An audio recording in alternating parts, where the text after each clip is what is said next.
Hoy, lunes 30 de mayo, en el horario de las 8:15. Unos minutitos daremos para que terminen de ingresar. Tenemos nuestra clase. Para este efecto, compartiré pantalla.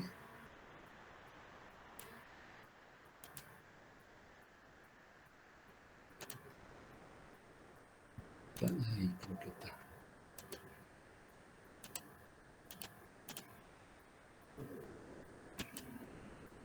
Avíseme, por favor, si es que se ve. Sí, ingeniero. Ya, gracias. Entonces, estábamos haciendo la dinámica de un sistema, de un fluido que está en movimiento. Déjenme un ratito. Ahí, y hacíamos un equilibrio de fuerzas externas y fuerzas internas. Sumábamos, restábamos y al final obteníamos una ecuación,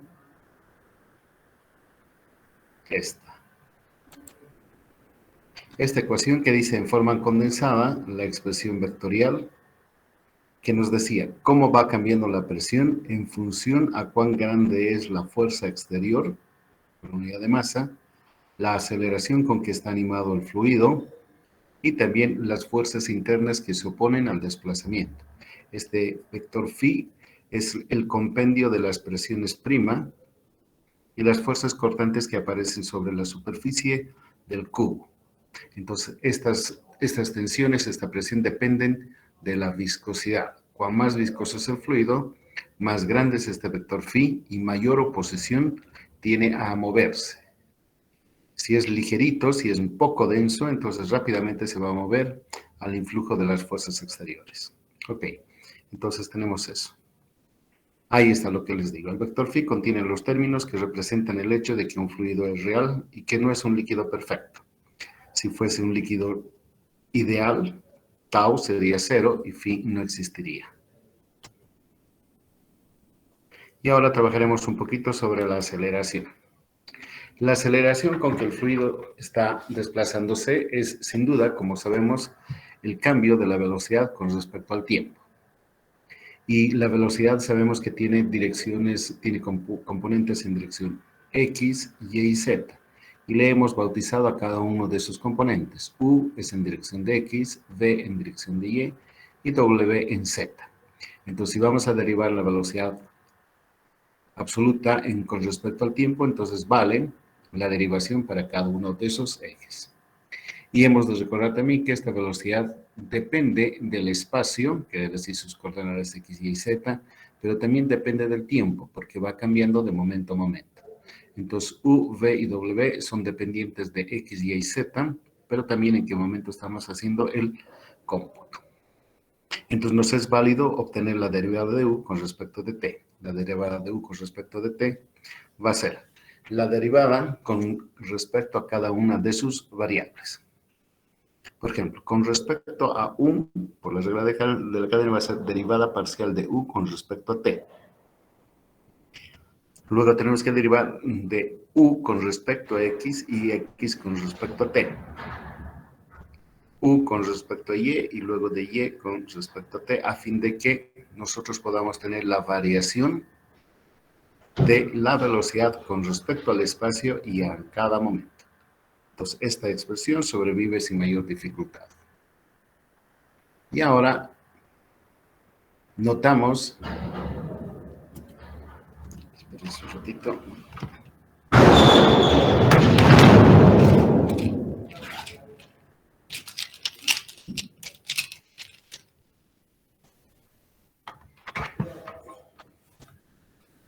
A ver, aquí debo tener, acá. Ok. Entonces sabemos que la velocidad es distancia sobre tiempo. Y esta longitud la podemos tomar como U, por ejemplo, la longitud que recorre en un determinado tiempo. Esta.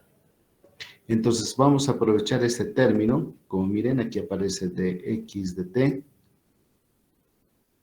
Vamos a aprovechar para reemplazar así de U con respecto a X multiplicado por U. Y luego aparece de Y con respecto a T. Esta es velocidad. Y de Z con respecto a tiempo, esa es la velocidad en dirección de la vertical. Reemplazamos eso que le señaló.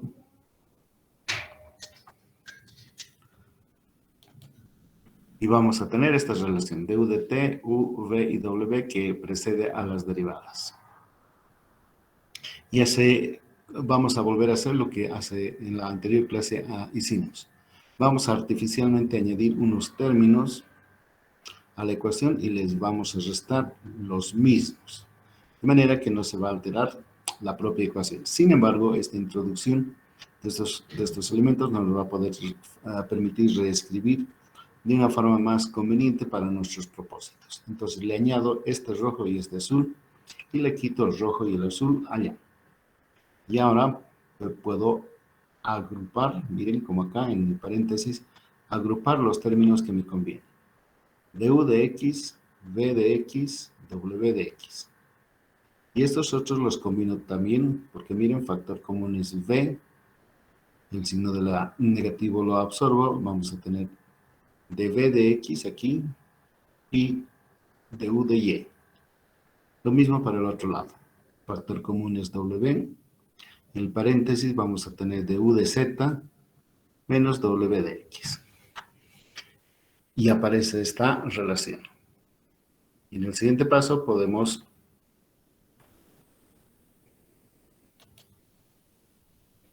agruparles mejor. Miren, de esta manera.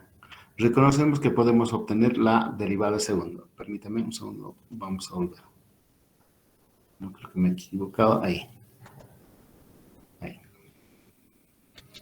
Este término, por ejemplo, este podría aparecer si es que acaso yo tuviera derivada de U cuadrado así.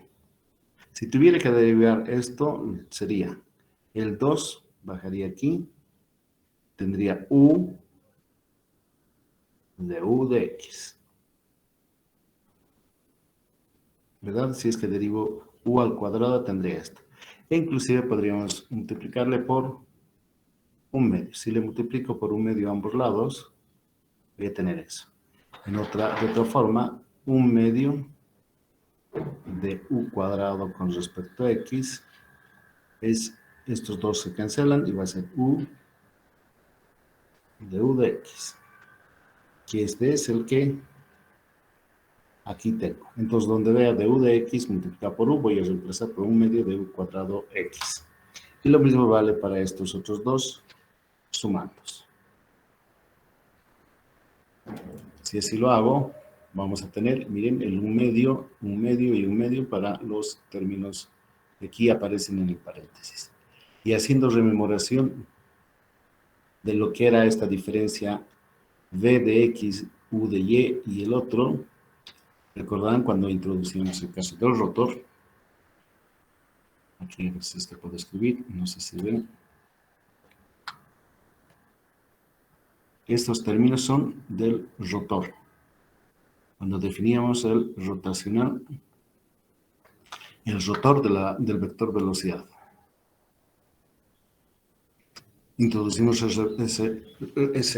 esos términos, hago algunas operaciones algebraicas en este caso.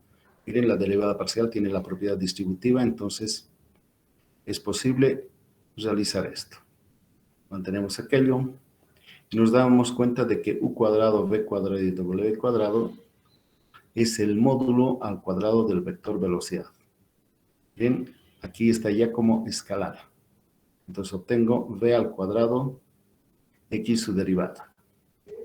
Y si acaso eso lo componemos en las tres direcciones del sistema de referencia, vamos a tener du de t va a pasar a ser la aceleración completa.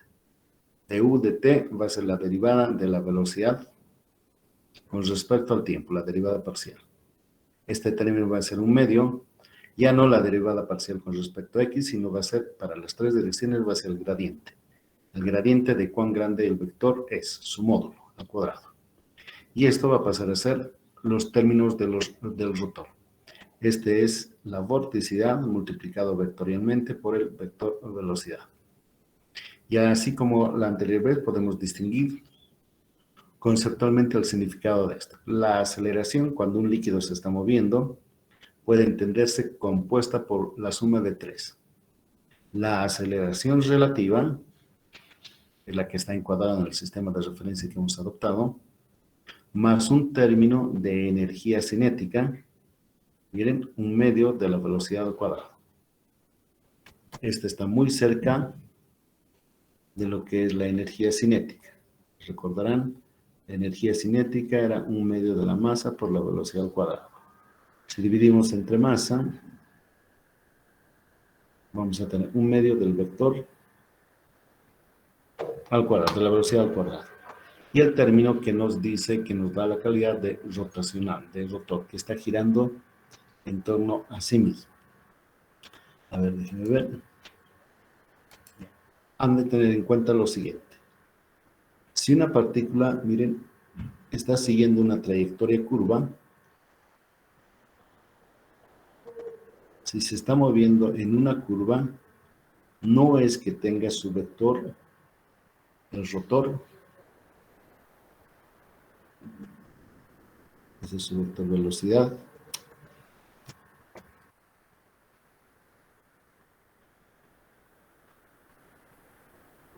no es que su rotor, no, perdón, he dicho mal, su rotor va a ser distinto de cero. No, esto no es cierto. Solamente va a ser posible cuando, además de moverse en una línea, otro color, puede ser en una línea así, pero la condición imprescindible es que el elemento esté girando.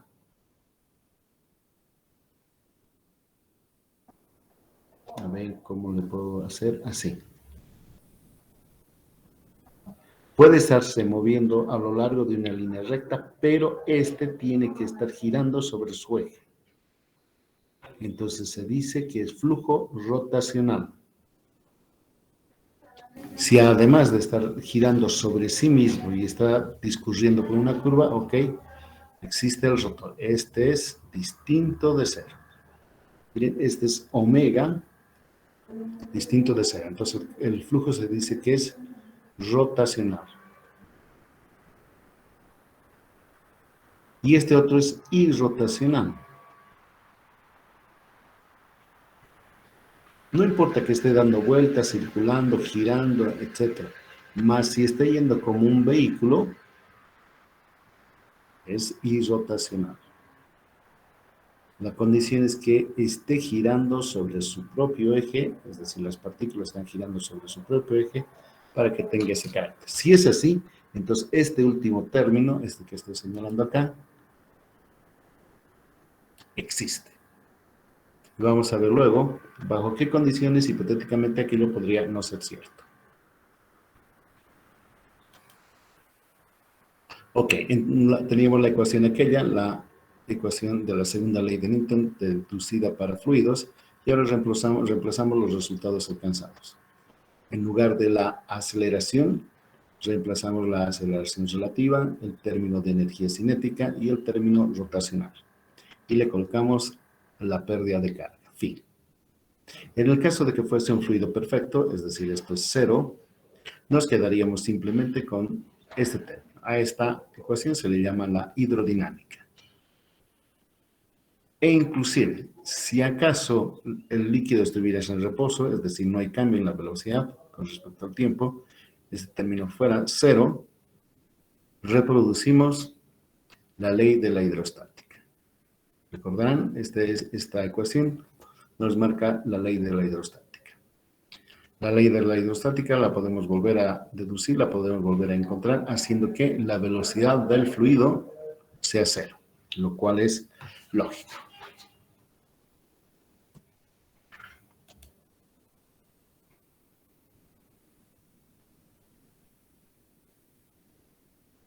A ver, ¿qué más, jóvenes?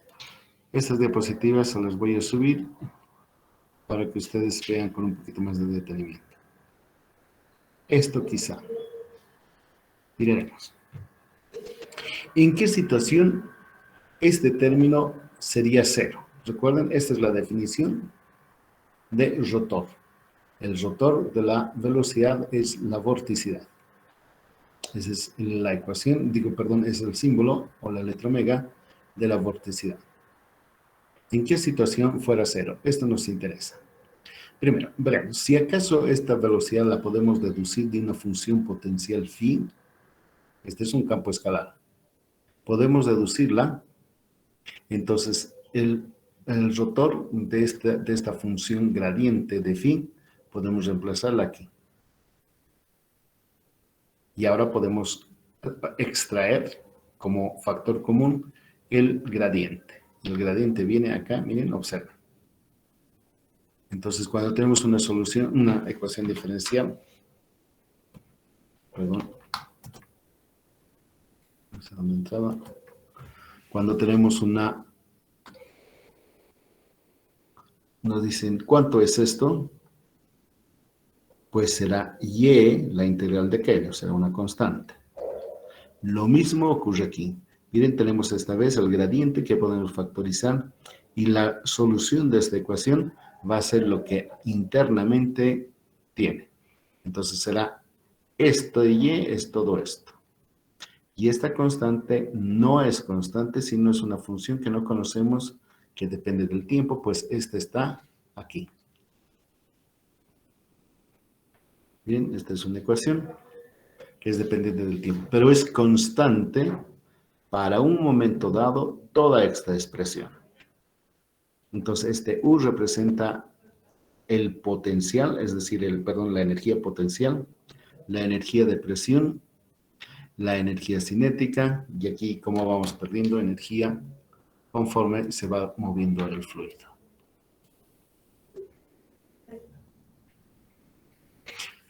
Y también podríamos reagrupar estos términos. Miren, de aquí voy a despejar convenientemente ese término y nos vamos a quedar acá. En gradiente. Y al otro lado vamos a tener la variación de la velocidad relativa y los términos rotacionales. En la situación en que el flujo sea permanente, decimos este término va a ser cero. Y si es cero, nos vamos a quedar con esta expresión igualada a los términos rotacionales. Y nos interesará saber cuándo eventualmente este producto vectorial fuera cero. Si es que se cumpliera alguna condición, tendríamos que al final la energía se conserve. Miren, si hipotéticamente esto fuera cero, entonces tendríamos el gradiente igualado a cero. Esto quiere decir la energía en un punto es igual a la energía en el otro punto cuando el líquido está fluyendo. Imaginemos el líquido está circulando por ahí. Diríamos en este punto 1 y en este punto final 2, la energía que tiene el líquido y se está desplazando, cuando llega a 2, tiene exactamente la misma. Eso es importante para nosotros, para propósitos prácticos. ¿Cuándo ocurriese aquello? Y para eso necesitamos la ecuación de Bernoulli. Esta ecuación de Bernoulli, quiero que la tengan clara, es una particularización de la ecuación de movimiento. Miren, aquí está la ecuación de movimiento que hemos deducido. Y vamos a suponer que solamente está actuando el campo gravitatorio de la Tierra. Solamente el movimiento lo debemos a G. Pero el truco es este. Todo lo que yo les he dicho es válido para un sistema así. El movimiento que estamos estudiando de una partícula, por ejemplo, ahí, lo estamos haciendo, empleando así, un radio vector aquí a la partícula que está moviéndose. Otro radio vector en otro movimiento, ahí el R2. Le estamos rastreando desde nuestro sistema X, Y, Z tridimensional. Pero personas ingeniosas han dicho, ¿qué tal si es que esto cambiamos? Y más bien, nuestro sistema de referencia lo colocamos sobre la línea de corriente. ¿Qué tal si X, Y y Z lo anulamos y solamente consideramos este? La progresiva, por decir, a lo largo del camino. No vamos a tener un topógrafo que está con su instrumento, el teodolito, ahí colocado y estamos haciendo el movimiento de los vehículos que pasan por la carretera. En cada momento ese topógrafo con su mira, con su nivel, podría, no es mi nivel, con su estación total, podría observar a cada vehículo moviéndose y nos daría X, Y, Z, sus coordenadas en determinado tiempo. Pero ¿qué tal si más bien el sistema de referencia no lo montamos ahí, lejos del camino, sino más bien sobre el vehículo? Y entonces ustedes podrían ver que en el relojito que tiene del velocímetro nos marcaría, por ejemplo, la distancia a lo largo del trayecto y también momentos en que acelera y desacelera. Ambos tendrían la misma información, solo que el sistema de referencia de este señor que está en coche estaría correspondiendo al sistema de referencia de la línea de corriente. Y eso es lo que hace este señor iluminado. Bernoulli dice esto: ¿qué tal si esta ecuación, que es tridimensional, la proyecto vectorialmente, por supuesto, recuerden esas cosas que habían aprendido? Hacemos así: la proyección del vector A sobre el vector B, digamos así, el que salgo. Estoy proyectando el vector B sobre el vector A. Voy a proyectar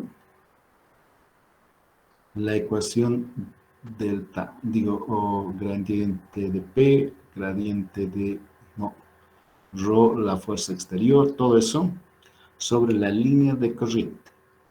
¿Y quién es representante de la línea de corriente? Es la tangente y también es la propia velocidad.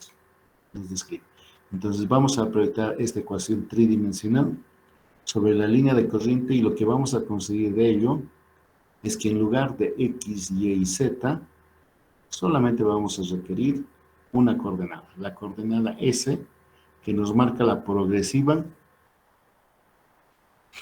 del camino que está siguiendo el coche, el vehículo.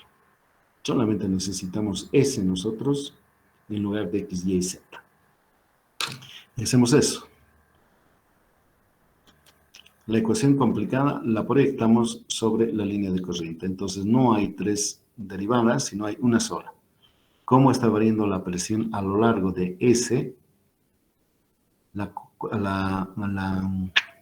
coordenada a lo largo de la línea de corriente, la variación de la fuerza exterior sobre la línea de corriente, lo propio del cambio de velocidad, esto proviene de la energía cinética, la variación de la velocidad con respecto al tiempo, y este es la proyección de phi sobre la línea de corriente. A diferencia de esto que era tridimensional, un vector, ahora solamente esta otra es un escalar. Un escalar válido sobre esa línea de corriente. Y aquí se puede organizar. Podemos obtener factor común, la derivada parcial, con respecto a la coordenada. P, y ahora vamos a dividir entre rho g. Esta se queda solita. La velocidad al cuadrado se forma así. Y los otros dos términos independientes.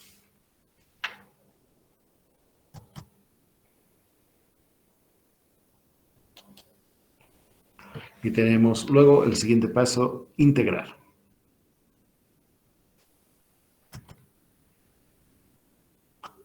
Ahí. Entonces vamos a...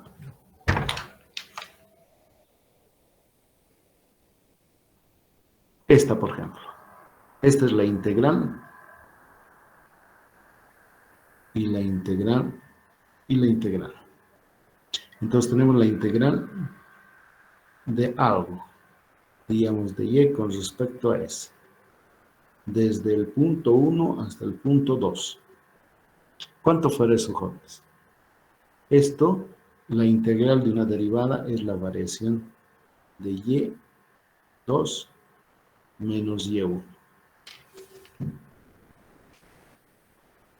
Y esto lo podemos, conforme la notación de cálculo, podemos colocar delta, pero no en el sentido de incremento, sino la evaluación de la función y, desde 1 hasta 2. Miren, es esto. Esto quiere decir que evaluamos y, la función, en el punto 2 y le restamos el punto 1.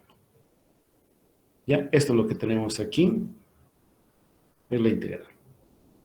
Entonces, por eso que en esta otra diapositiva aparece esto. Entonces, quiere decir que ya hemos integrado y tenemos que evaluarla entre los puntos 1 y 2. Este término ya está deducido y el que es complicado es estos otros dos términos. Uno, es la integral de la variación de la velocidad con respecto al tiempo, pero la variable de integración es S, la coordenada a lo largo de la línea de corriente. Entonces acá no podemos hacer lo mismo porque está derivada con respecto a P y el diferencial es S. Acá no podemos hacer lo que hicimos. Y en este otro caso necesitamos conocer cómo es la función phi para ver si es que acaso podemos integrar.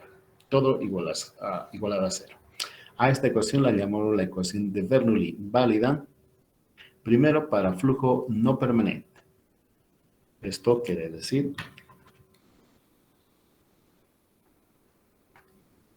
flujo no permanente que existe esta. Que es válida sobre una línea de corriente, sí, porque lo hemos deducido desde el inicio así. Es un líquido real, claro, porque aquí está phi. Estamos incluyendo. Y porque actúa nada más que la gravedad. Si tuviéramos campos de variación de la temperatura, electromagnetismo, estuviéramos en la luna, etcétera, entonces no sería válida esta expresión. Y podemos aún simplificar. Si el flujo es permanente, entonces todo este término cae. Este término queda fuera. Y nada más esté igualado a este otro. Para que no quepa duda y además uniformizar qué es flujo permanente, podríamos pensar así. Imagínense, esta es la sección transversal de un río.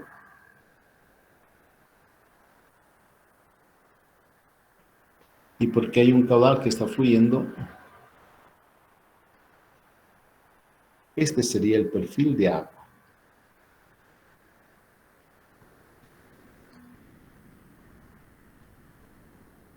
Esta sería la forma como el agua fluyere. Miren, aquí está cambiando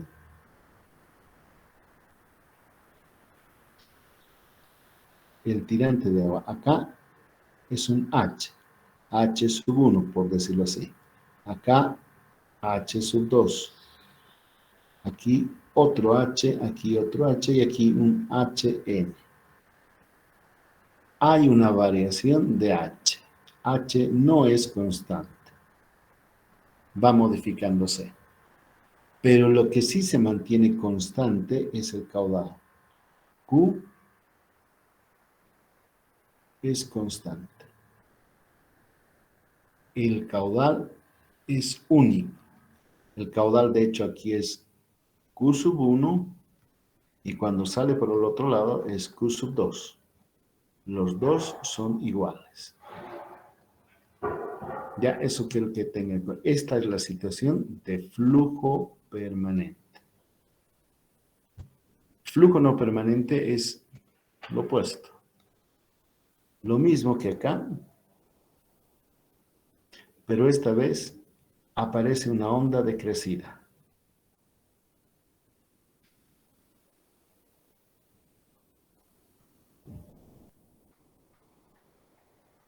Es como si ha llovido en la cuenca y de pronto viene una crecida, una ola,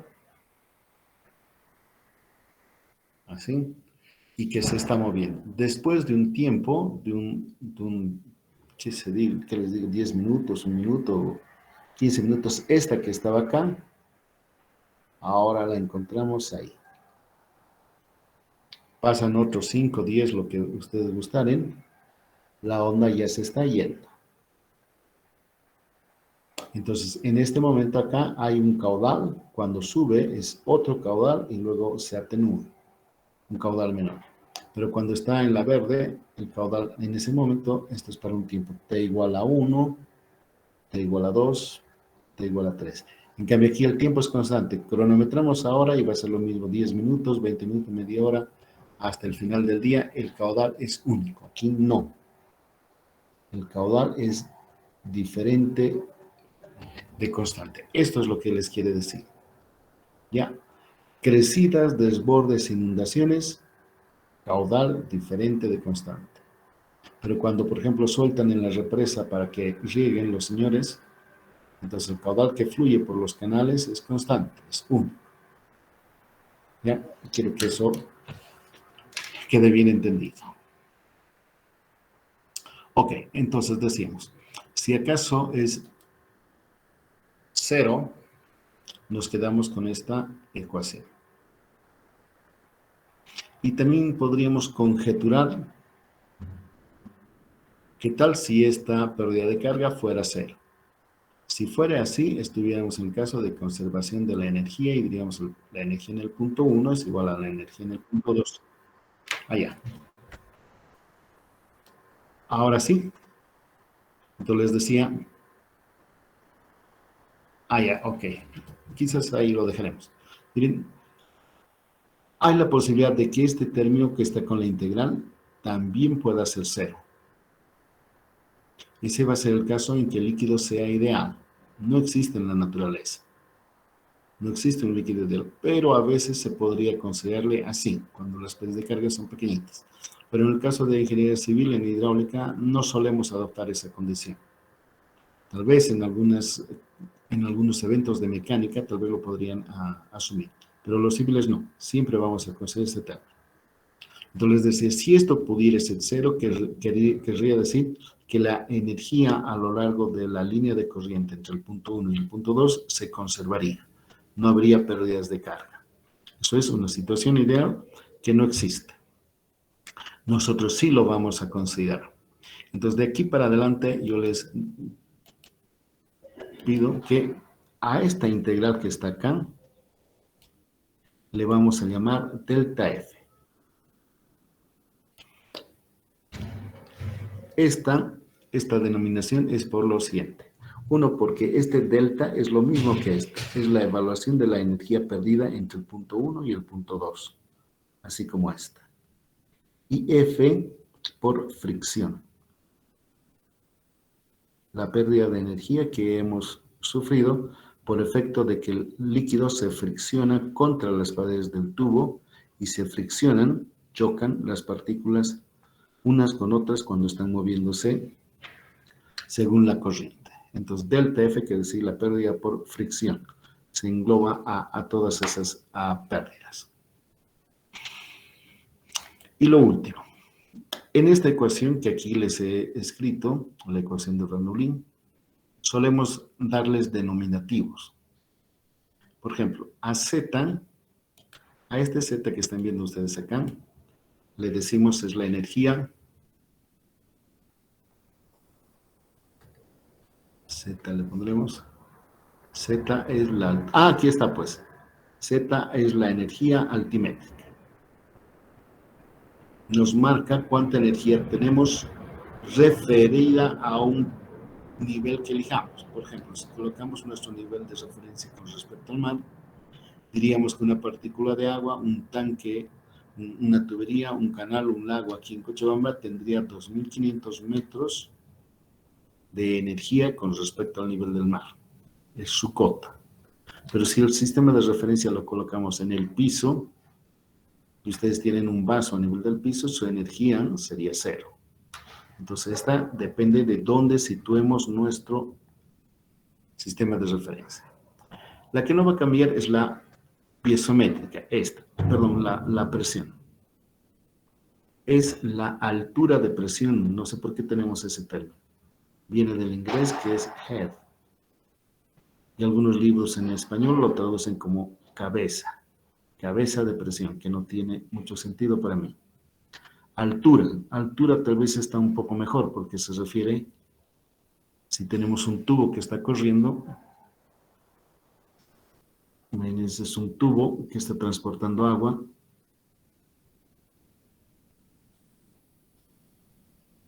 y le perforamos con un tubito, uno de vidrio, y el agua corre. Entonces, el agua dentro del tubito que tiene contacto con la tubería va a levantarse hasta cierta altura. Si la presión es más pequeña, digamos aquí la presión es poca, entonces acá se le va a levantar también poco. Entonces, dependiendo de la presión que hay en este lugar, el nivel de agua va a subir o va a bajar. Ese es el término que nos marca P sobre gamma. Y parece razonable llamarle a este altura. Altura de presión. Entonces, ese es el término. Y tiene unidades de metros. Si ustedes verifican, tiene unidades de metros. El otro es el término de altura de velocidad. Como el líquido se está moviendo ahí, está animado de la energía cinética que hace rato decíamos, se le multiplica aquí por mg, el peso, vamos a tener energía por unidad de peso. Este término. Altura de la velocidad. Y van a saber que aparece en muchos casos este término. Quiero que se familiaricen con él.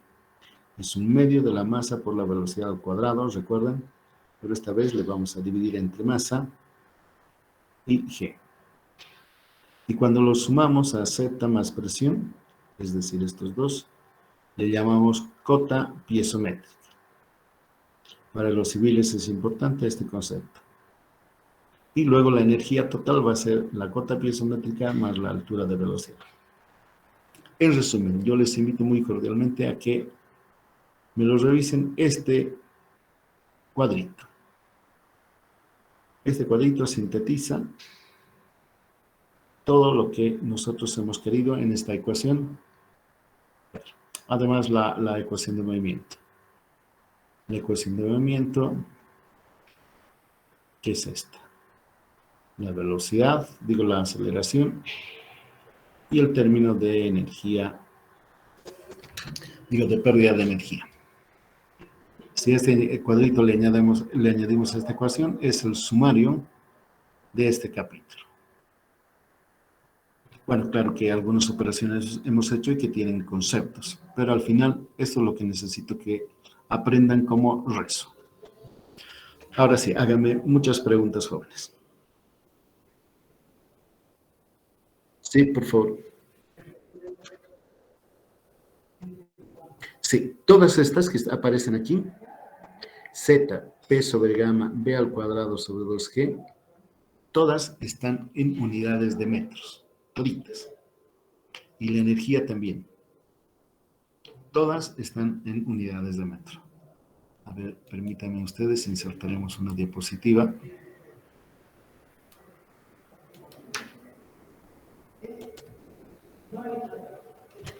Por ejemplo,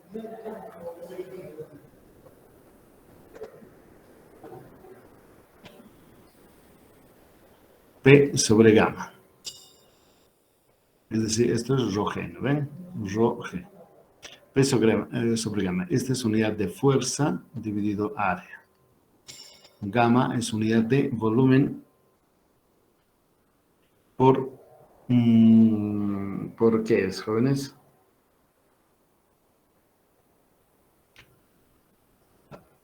Unidad de volumen por peso por volumen. Fuerza por volumen. La fuerza está aquí. La medimos generalmente en newtons o en kilogramos fuerza por metro cuadrado. El peso unitario medimos en toneladas o kilogramos fuerza por metro cúbico. Entonces nadie duda de que como aparecen en el denominador y en el denominador, esto se va a anular y vamos a tener unidades de longitud. Asimismo, aunque parece un poco más complicado, el término v al cuadrado sobre 2g, también velocidad va a ser longitud sobre tiempo, y todo al cuadrado. Dividido g es longitud, tiempo al cuadrado. Estos tiempos al cuadrado se anulan, este va a ser L al cuadrado sobre L, otra vez va a ser unidades de metro. Por lo tanto, sí podemos proceder con la suma, porque solamente se pueden sumar elementos de las mismas unidades, papas con papas, como se suele decir. Más preguntas, por favor.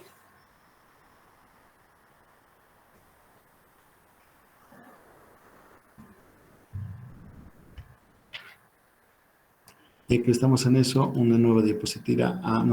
Mire al OneNote, jóvenes, un ratito y es más cómodo. Un minuto.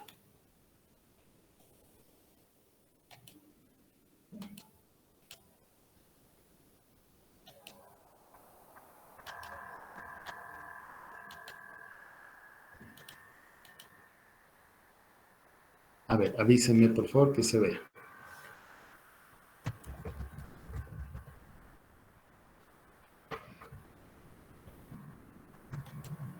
¿Se ve? Es el Note. Ingeniero. Ya, gracias. Entonces miraremos, a ver.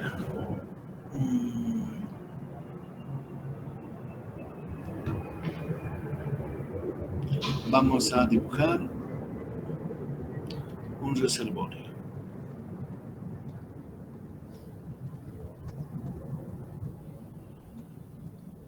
Y de este reservorio baja una tubería.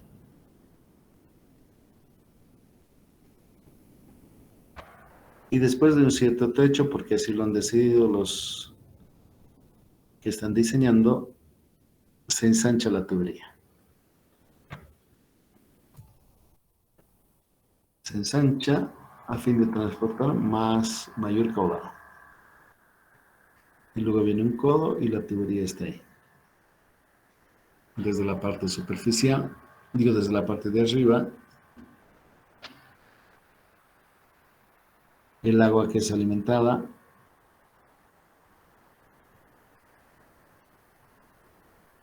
es trasladada por este sistema y desagua allí. Nos hemos de plantear dos puntos. Uno, justo aquí. No, lo haremos aquí abajo. Necesito un punto que esté acá, antes de ingresar a la tubería. Ahí se le vamos a llamar el punto 1. Y uno que está justo ahí, a la salida, el punto 2. Y vamos a suponer de que una línea de corriente parte del 1, circula por ahí y llega al punto 2. Esta es una línea de corriente.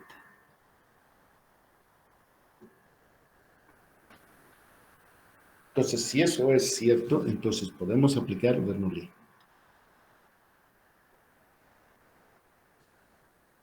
Aplicando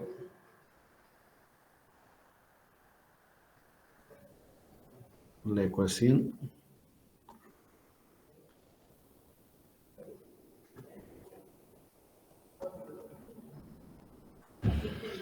si no recuerdo mal, Bernoulli creo que era suizo, era papá e hijos. Entonces, cada uno de estos tramos tiene una determinada longitud, sub 1, diremos longitud sub 2. Esta tiene un diámetro sub 1. Esta otra tiene un diámetro sub 2. Y vamos a elegir un sistema de referencia. Le pondremos un sistema de referencia que sea color pato, que esté donde querramos. Lo importante es que sea horizontal. Entonces, este es nuestro sistema de referencia.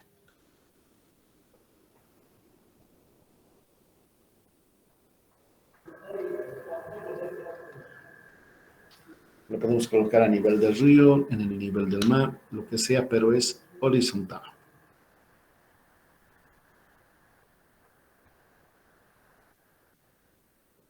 Y nos planteamos la ecuación de Bernoulli. Lo más importante. Suponemos, se supone, por el momento, por supuesto,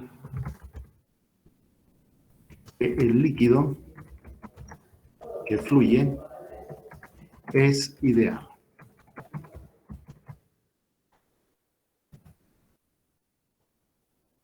Es decir,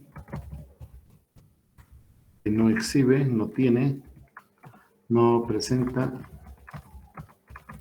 tensiones de corte ni turbulencia. Esto es el vector phi.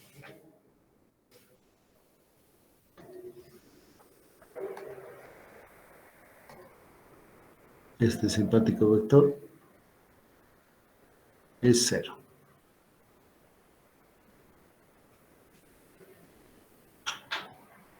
Para tal condición,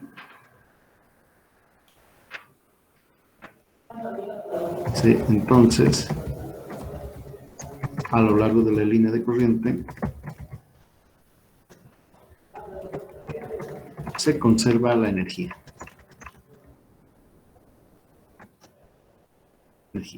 Es decir, E sub 1 es igual a la energía en E sub 2. E sub 1 es igual a E sub 2. Y ahora, como rezo, vamos a aplicar lo encontrado. La energía en el punto 1 está compuesta por una energía altimétrica, una energía debido a la presión y una porque el líquido se está moviendo.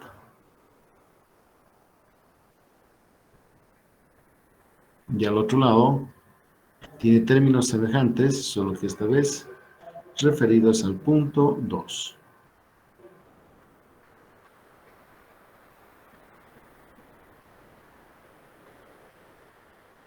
Así. Eso solamente es posible si esto se cumple. Los civilachos no solemos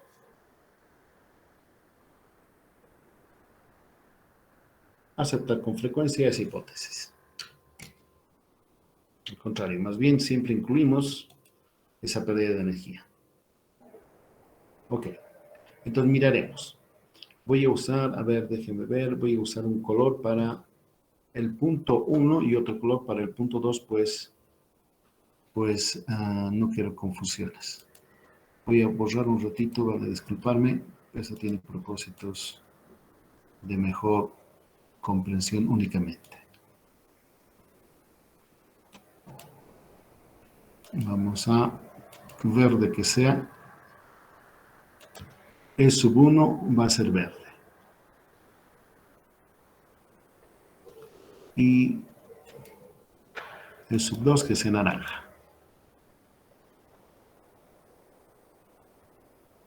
Entonces voy a usar los colores para hacer destacable lo que queremos. Entonces, el punto es 1. Ese punto está ahí y he de utilizar desde el sistema de referencia, más o menos desde acá, hasta el tal punto, marca Z sub 1. Entonces está, vamos a disminuir. Este quizás. Entonces, Z sub 1 es medida desde el sistema de referencia, que puede estar a nivel del mar, puede ser en la silla donde ustedes gusten, hasta el punto en análisis, hasta ahí. Y el otro es desde el mismo punto hasta donde está la superficie de agua.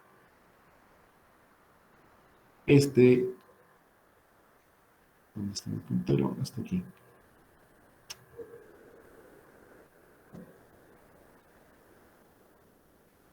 Este es P sub 1 sobre gamma.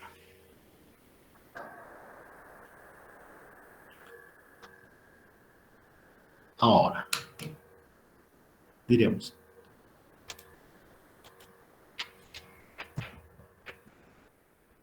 si el reservorio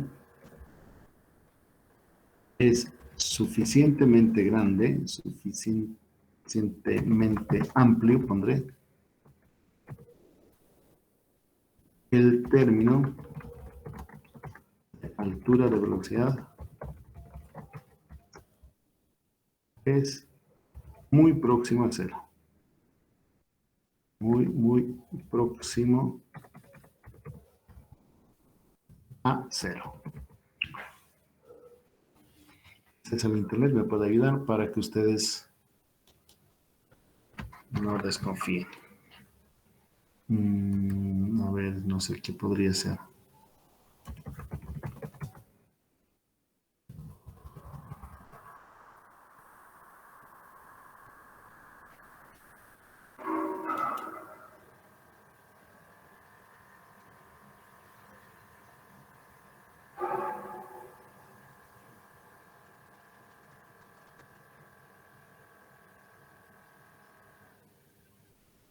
Esta quizá. Voy a insertar dos figuritas aquí. Insertar dos.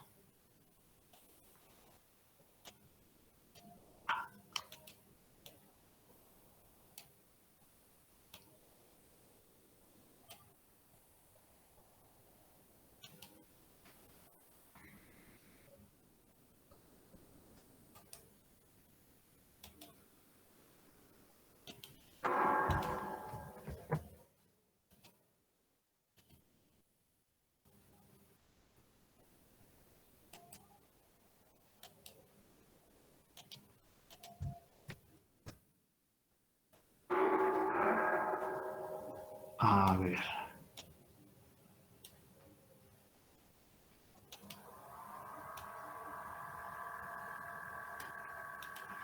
Miren, este es el embalse de la angostura. Acabo de capturar una foto de angostura. Este no es la angostura, pero podemos suponer es una presa que está evacuando el exceso de agua.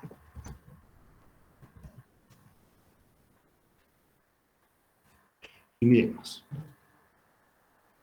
Déjenme que me vaya al lugar correcto. Aquí está.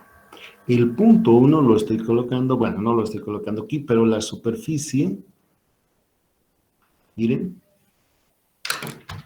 escribiremos las partículas sobre mayúscula, sobre la superficie de agua parecen estar quietas. No importa que estén abiertas las compuertas, no. Aquí lo voy a poner ese otro. Miren, aquí está, pueden estar abiertas las compuertas, el desagüe, pero estas están quietas.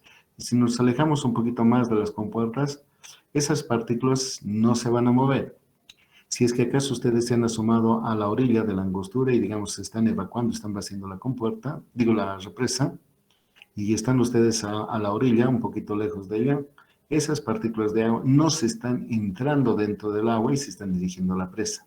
No, sino que solamente afecta, otro color, afecta quizás a esta zona, a una zona muy pequeña y a más profundidad. Pero el resto no. Entonces aquí la velocidad es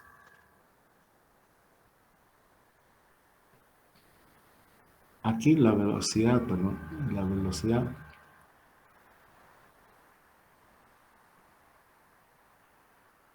es casi cero. Y aquí se los muestro. Un punto aquí a la derecha, ¿dónde está? Acá. Un punto que aquí está, tiene igual su velocidad casi cero. De hecho, podemos tomar como cero.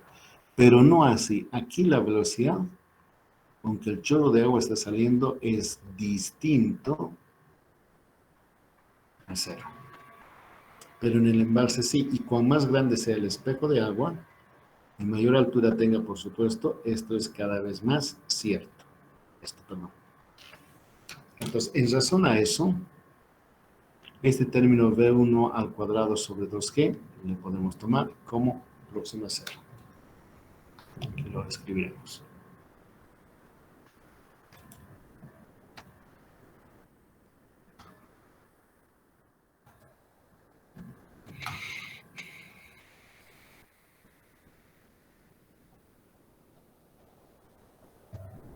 Por lo antes señalado,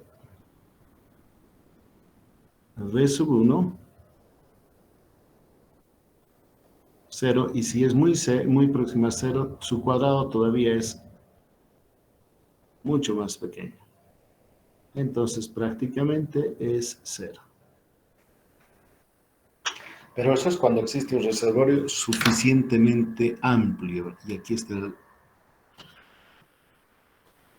el truco. ¿Y cuando es suficientemente amplio?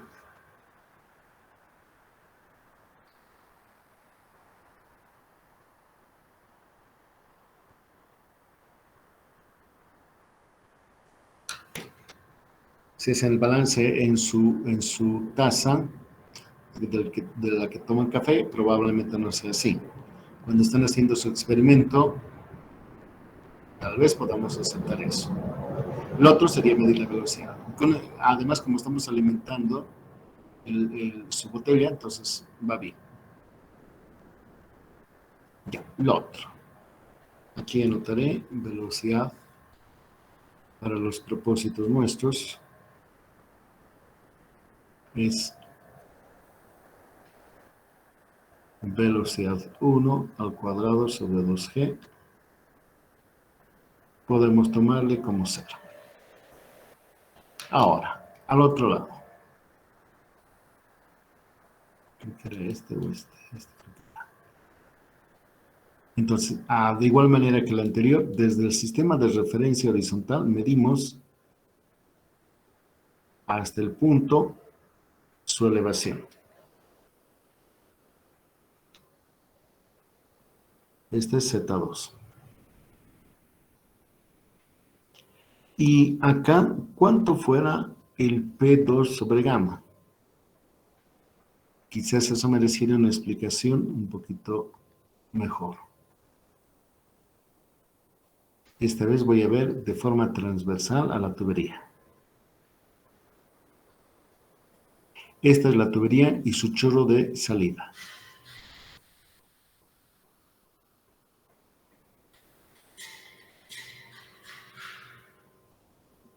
Entonces, cuando está saliendo el agua, está ocupando toda la sección. Es acá.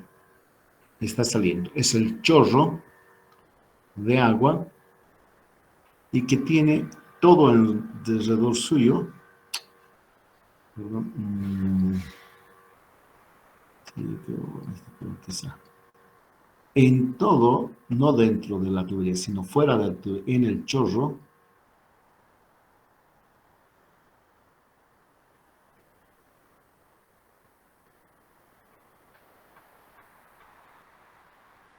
aquí, esta es la sección aquí, está actuando la presión atmosférica. Miren, ha salido a la atmósfera.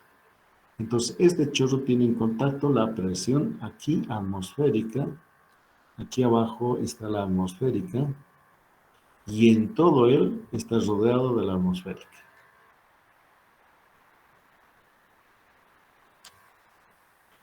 Entonces se aceptan, se reconoce que no es exactamente así, pero se aceptan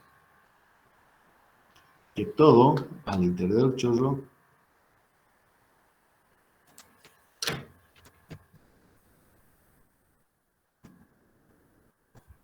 de agua también está sujeta a la presión atmosférica. atmósfera, V2, así es.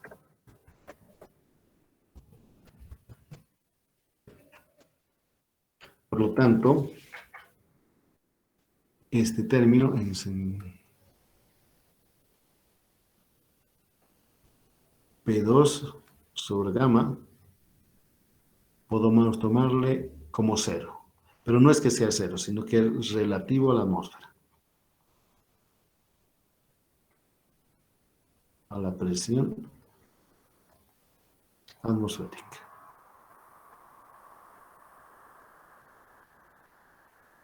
Así.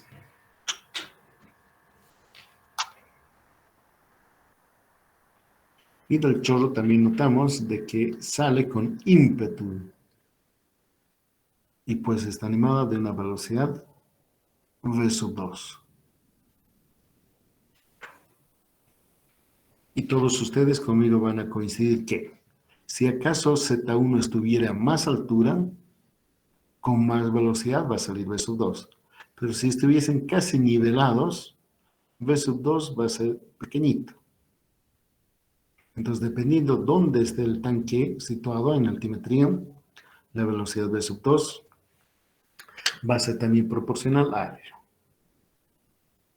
Entonces, estos términos ya los conocemos. Z2 ya es dato, la presión sabemos que es cero y este otro lo tenemos.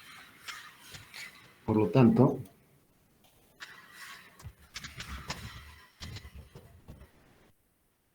serían los puntos. Veamos qué hemos logrado.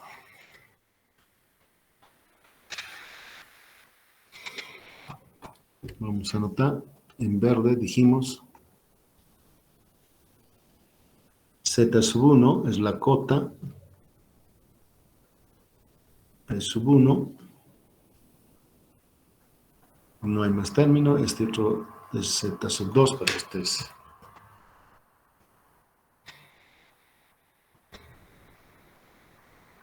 Z sub 2, la presión es 0, y el término V al cuadrado sub 2, así. Y podemos despejar, por ejemplo.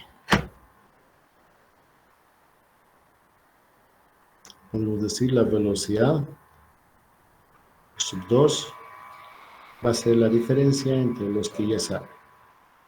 Z1 menos Z sub 2, perdón, más P sub 1 menos Z sub 2, todo alegremente multiplicado por 2G. Y como está al cuadrado, nada mejor que una raíz para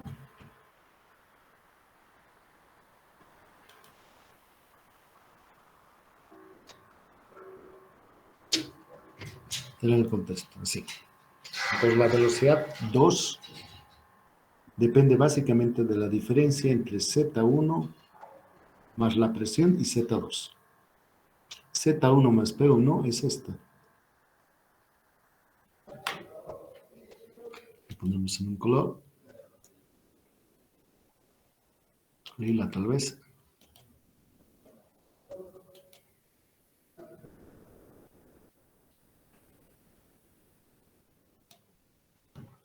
Este término es este Z sub 1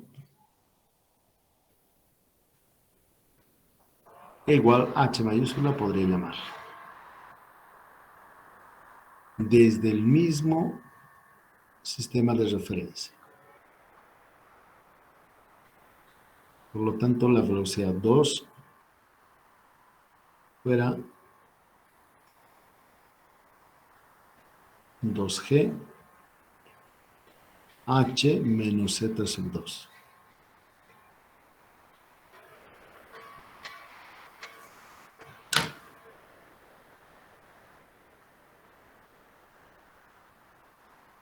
H mayúscula menos Z sub 2. Y podemos fijarnos qué es eso, jóvenes. Acá vamos a elegir un color un poco más tenue.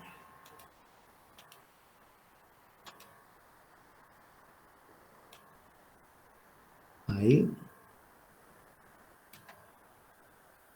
Y diremos que desde aquí, miren, h menos z sub 2 es, pues esta.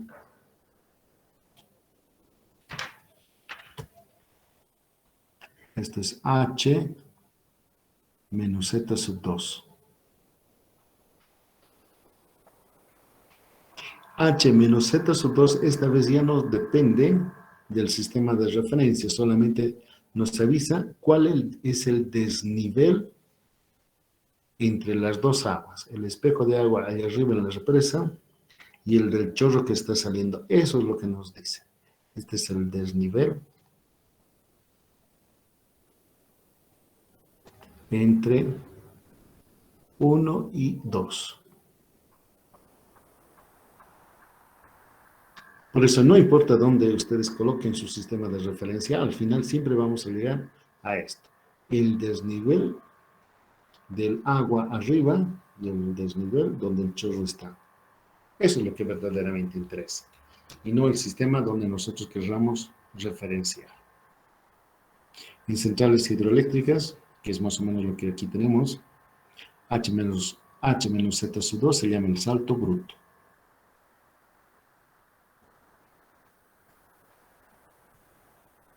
Y una central hidroeléctrica genera más o menos electricidad dependiendo cuán grande sea el salto bruto. Si son 100 metros, está muy bien. Si son 500 metros, muy bien. Si son 1000 metros de salto bruto, como de la cordillera que tenemos aquí, una maravilla, porque sabremos que hemos de generar un montón de energía eléctrica y eso es beneficio para todos. Entonces, el salto bruto o el desnivel es lo que a final de cuentas interesa. Entonces, le ponemos aquí el desnivel efectivo o, como les señalaba, el salto bruto que algunos en diseño de centrales utilizan. Y también podemos averiguar cuánto caudal fluye. ¿Cuánto caudal fluye?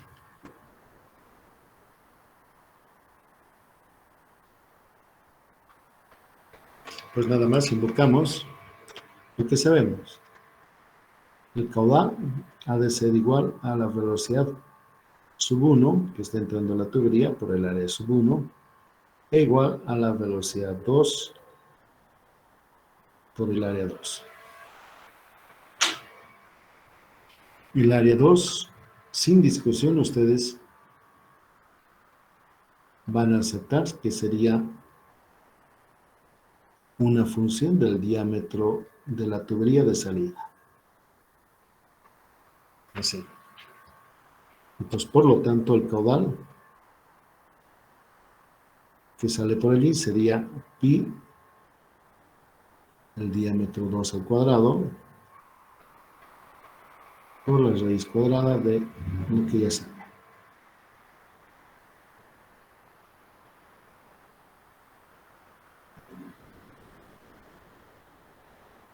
Y esta otra ecuación la podríamos también tener en reserva para cualquier caso.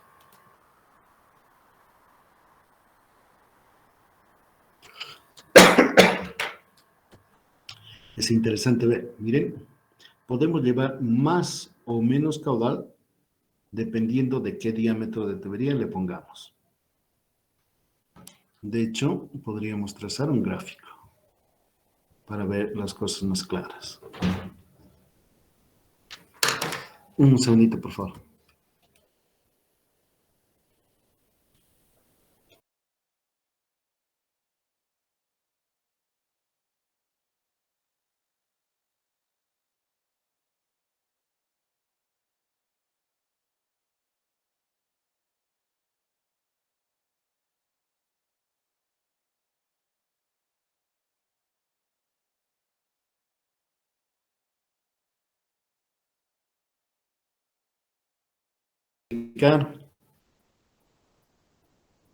Aquí. En el eje de las abscisas, que está el diámetro. el diámetro sub 2. Y en las ordenadas el resultado que nosotros queremos. Si el término en raíz lo mantenemos constante, entonces la variación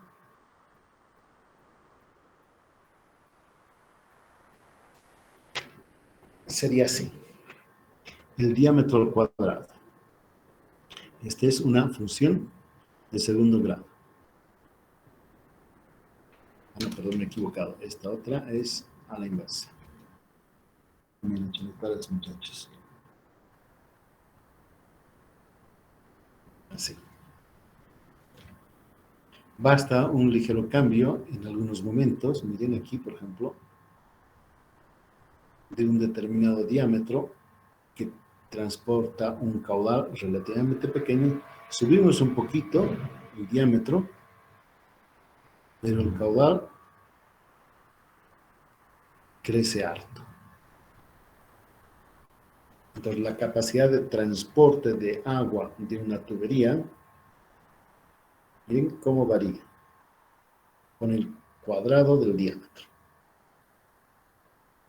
Y el otro término, lo podemos mirar también.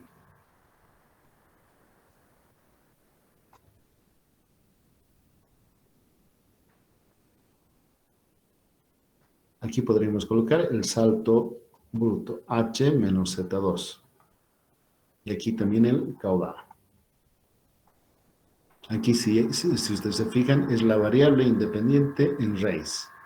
Entonces, esta sí tiene una variación de esa manera. Entonces, hay un pequeño cambio en H. Aquí, miren, es casi lineal. Un cambio proporcional en un salto, en el salto bruto, más o menos da un caudal aquí. Pero si acaso nos desplazamos más a esta zona, también tenemos más sensibilidad. Lo pondremos, lo escribiremos a ver con un verdecito quizá. En esta parte que es casi lineal, un incremento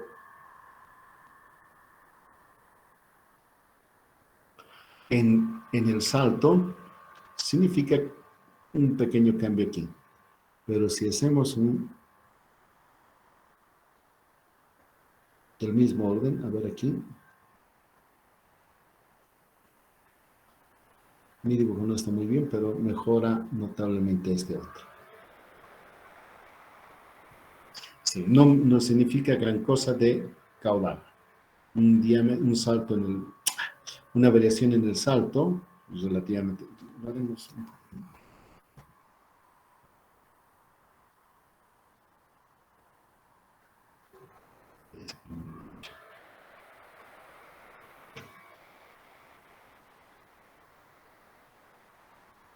Este lo borraré.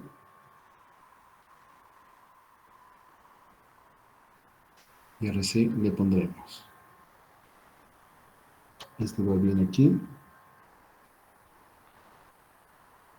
Y digamos aquí.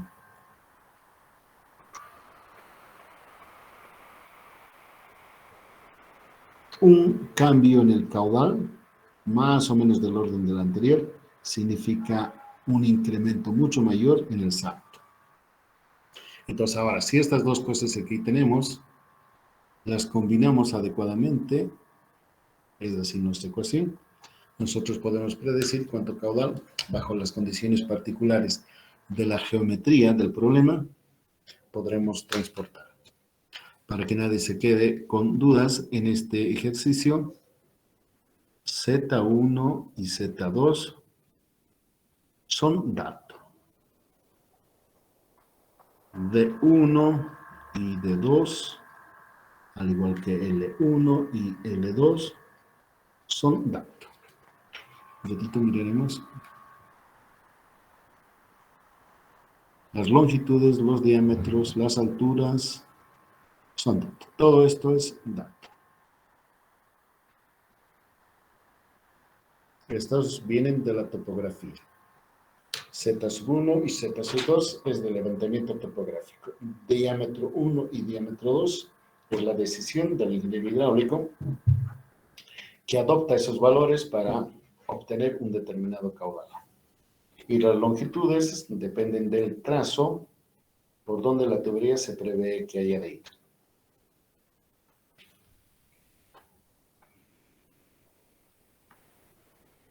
Ya. Preguntas sobre este ejercicio que hemos hecho.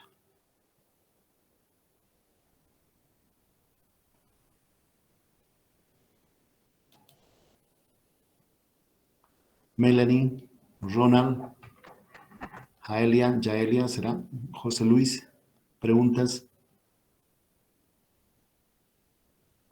Ninguna, Inge. ¿Sí? ¿Vamos bien? Ya. Miren, esta es una pregunta de razonamiento.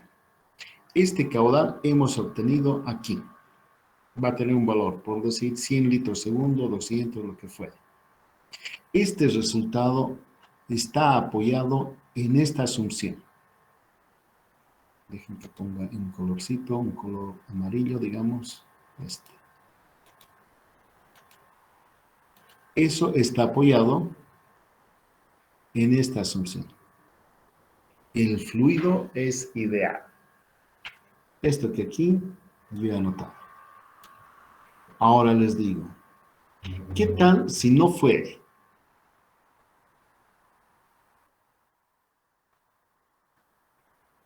Si la hipótesis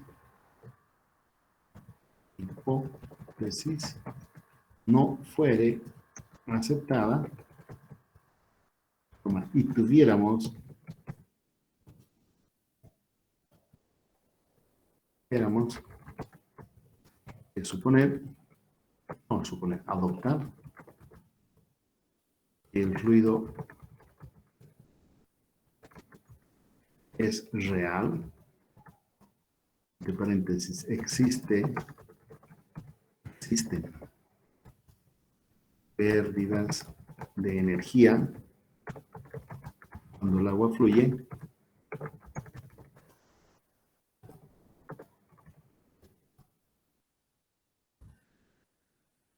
el caudal obtenido, el nuevo caudal obtenido fuera, dos puntos, mayor, igual o menor cuando supusimos líquido ideal. Con todas las luces encendidas de ustedes, ¿cuál fuera su respuesta? Miren, hemos encontrado un caudal, 100 litros segundo, por ejemplo. Y ahora decimos, no es admisible esa hipótesis y vamos a aceptar que el líquido esta vez es uno real, es decir, existen pérdidas. El nuevo caudal que computásemos, que va a tener una ecuación parecida a esta, fuera mayor o fuera menor.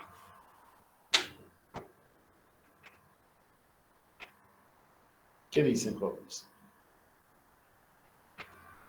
Sin ser tímidos, esbocen una respuesta. A ver, uno de los últimos que entraba, Álvaro Jimmy, el joven Ocampo. ¿Qué dice usted?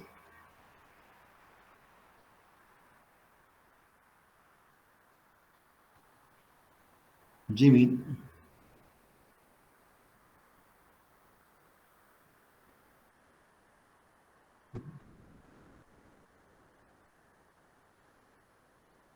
Usted, señorita Elizabeth Montaño.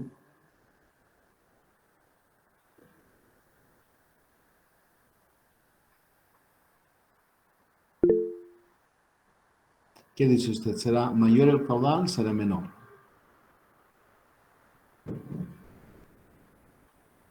Menor, es una respuesta razonable. ¿Qué dice usted, Galo Adrián Esteves? Un joven versado ya en hidráulica.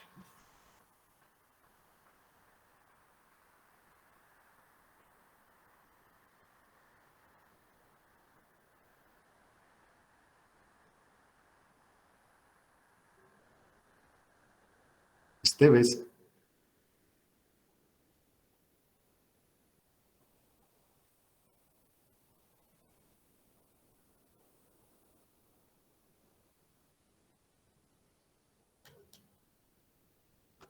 Es evidente la respuesta, tiene absolutamente razón.